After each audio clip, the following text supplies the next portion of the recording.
Turn of the Screw by Henry James.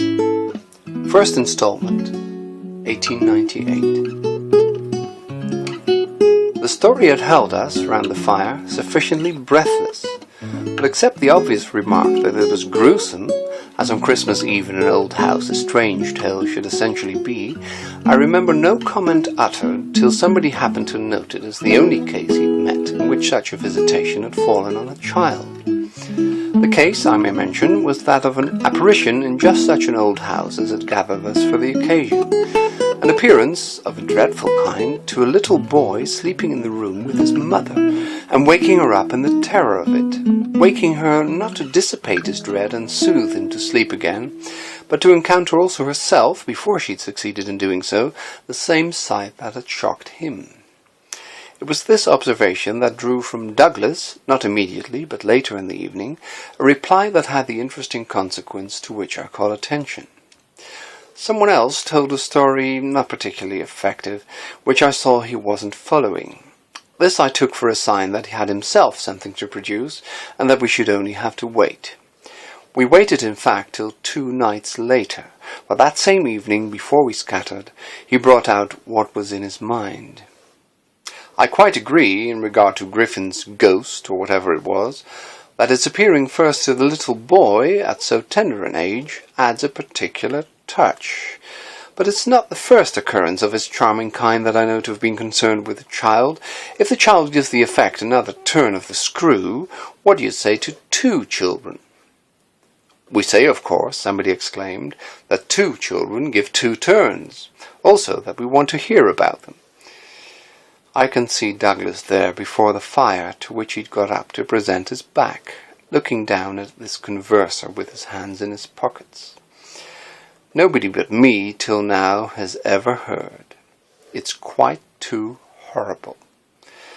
This was naturally declared by several voices to give the thing the utmost price, and our friend, with quiet art, prepared his triumph by turning his eyes over the rest of us and going on, "It's beyond everything. Nothing at all that I know touches it."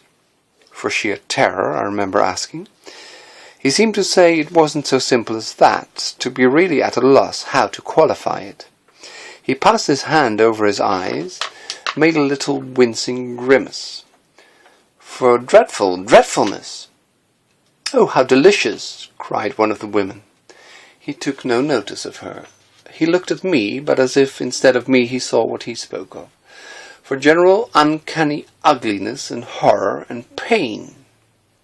"Well then," I said, "just sit right down and begin." He turned round to the fire, gave a kick to a log, watched it an instant. Then, as he faced us again, I can't begin. I shall have to send to town." There was a unanimous groan at this, and much reproach, after which, in his preoccupied way, he explained, "The story's written. It's in a locked drawer. It hasn't been out for years. I could write to my man and enclose the key. He could send down the packet as he finds it." It was to me in particular that he appeared to propound this, appeared almost to appeal for aid, not to hesitate. He'd broken a thickness of ice, the formation of many a winter, had had his reasons for a long silence.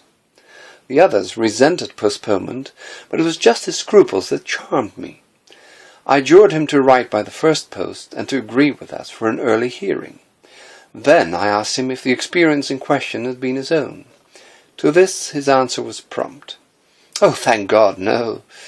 "And is the record yours? You took the thing down?" "Nothing but the impression. I took that here."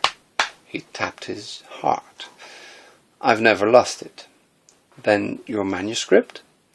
"Is an old faded ink and in the most beautiful hand." He hung fire again. "A woman's. She's been dead these 20 years. She sent me the pages in question before she died."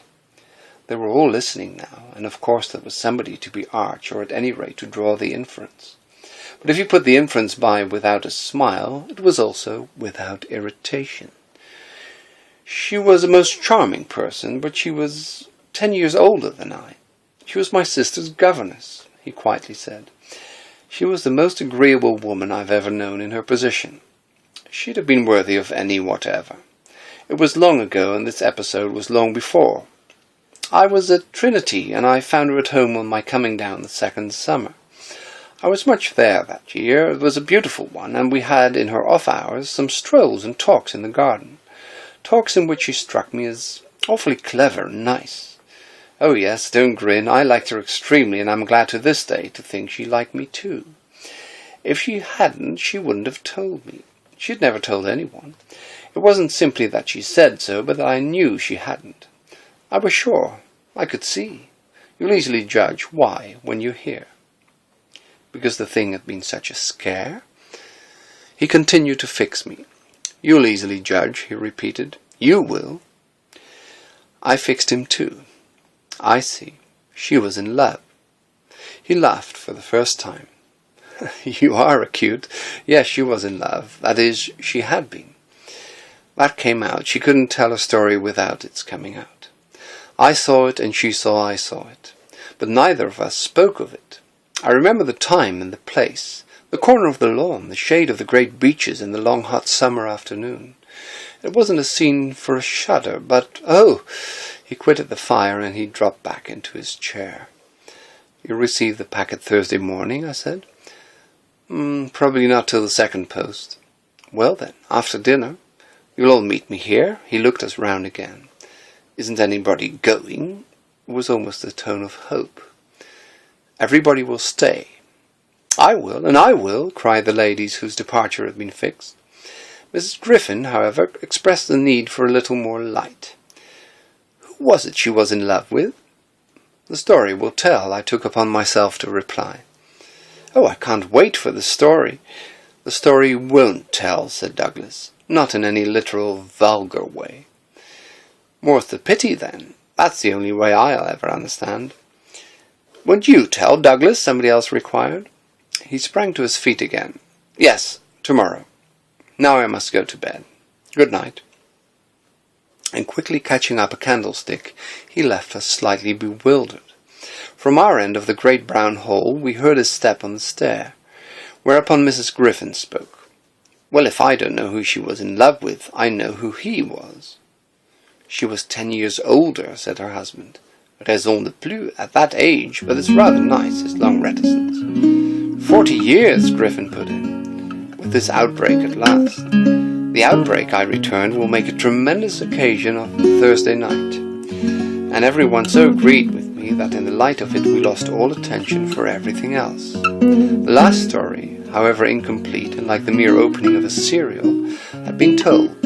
We handshook and candles stuck, as somebody said, and went to bed.